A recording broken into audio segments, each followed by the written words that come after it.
तो जो भी राधा कृष्ण की उपासना कर रहे हैं वो तो मीराबाई के चरणों में बिक जाना चाहिए कि उनको जब समझ आई कि महाप्रभु साक्षात राधा कृष्ण, जब पता चल गया श्री चैतन्य महाप्रभु हैं, तो क्या स्थिति हो गई है? मीराबाई क्या बोल रही है? गोर कृष्ण की दासी मीरा।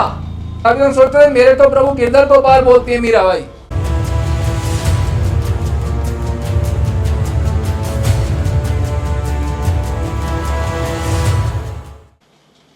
हमें कोई हैरानगी नहीं है कि आप श्री चैतन्य महाप्रभु को ईश्वर के रूप में नहीं जान पाए, क्योंकि कई लोग नहीं जान पाते। अब मीरा, मेरे तो प्रभु गिरधर गोपाल, दूसरों ना कोई, सब मीरा जी के पद जानते हैं।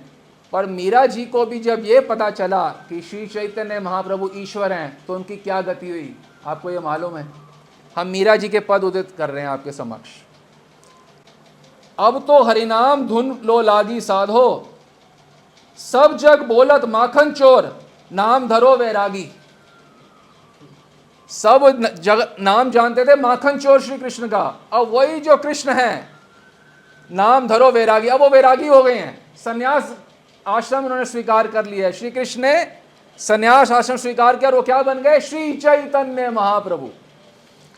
कहाँ छाड़ी वहु मोहन मुरली, कहाँ छाड़ी सब गोपी, मोर मुंडाई गोर कटी बंदी, मने न मनी गोपी। मतलब उन्होंने सब गोपियों को छोड़ा, मुरली को छोड़ा, अपनी मुंड मुंडा दी, बाल हटा दिए शरीर से, अपने मुंड मुंडा दी। माता यशोमती माखन चोरन बंधी, जाकी बे अह श्याम किशोर भय नव गोर चैतन्य जाको नाम। मीराबाई क्या बोल रही हैं? श्याम किशोर भय नव गोरा, वही श्याम किशोर नव गोर बन गए हैं। चैतन्य जाको नाम, चैतन्य उनका नाम है। आगे देखिए जो हैरानगी करने वाली बात, अभी हम सोचते थे मेरे तो प्रभु गिरधर गोपाल बोलती है मीराबाई। आगे क्या बोल रही है मीराबाई? पीतांबर को भाव दिखवाई, कटी कोपिन बसे, गौर कृष्ण की दासी मीरा, जसना कृष्ण बने ना बने। जब पता चल गया श्री चैतन्य महाप्रभु हैं, तो क्या स्थिति हो गई है? मीराबाई क्या बोल रही हैं? गौर कृष्ण की दासी मीरा, मैं अब गौरांग महाप्रभु की दासी बन गई।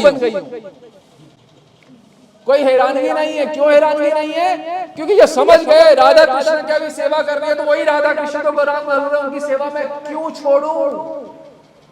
तो जो भी राधा कृष्ण की उपासना कर रहे हैं वो तो मीराबाई के चरणों में बिक जाना चाहिए कि उनको जब समझ आई कि महाप्रभु साक्षात राधा कृष्ण, कैसे समझ आई?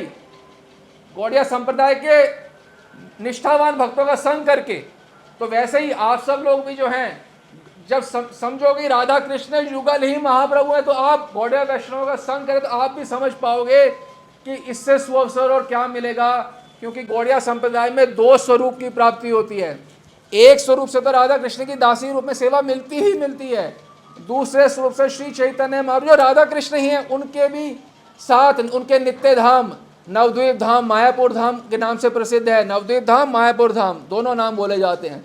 वहाँ पे भी श्री गौरांग महाप्रभु की सेवा मिल जाए तो एक हाथ में लड्डू, एक हाथ में जलेबी और सब कुछ हमारे हाथ में, इससे बढ़िया सुअवसर क्या मिलेगा?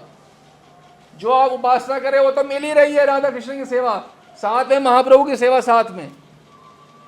जितने भी ललिता विशाखा तुंग विद्या सब सखियां हैं, ये सारे महाप्रभु की भी सेवा कर रहे हैं नवद्वीप लीला में। स्वरूप दामोदर रामानंद राय जैसे ये कर रहे हैं, वैसे हमें भी अवसर मिल सकता है कि राधा कृष्ण की लीला में ब्रज में भी और नवद्वीप में भी महाप्रभु की लीला में। तो मीराबाई की तरह हम भी समझदार बने और महाप्रभु के पथ को स्वीकार करें, महाप्रभु को अपना प्राण तन मन प्राण माने, इसी से हमारा कल्याण होगा।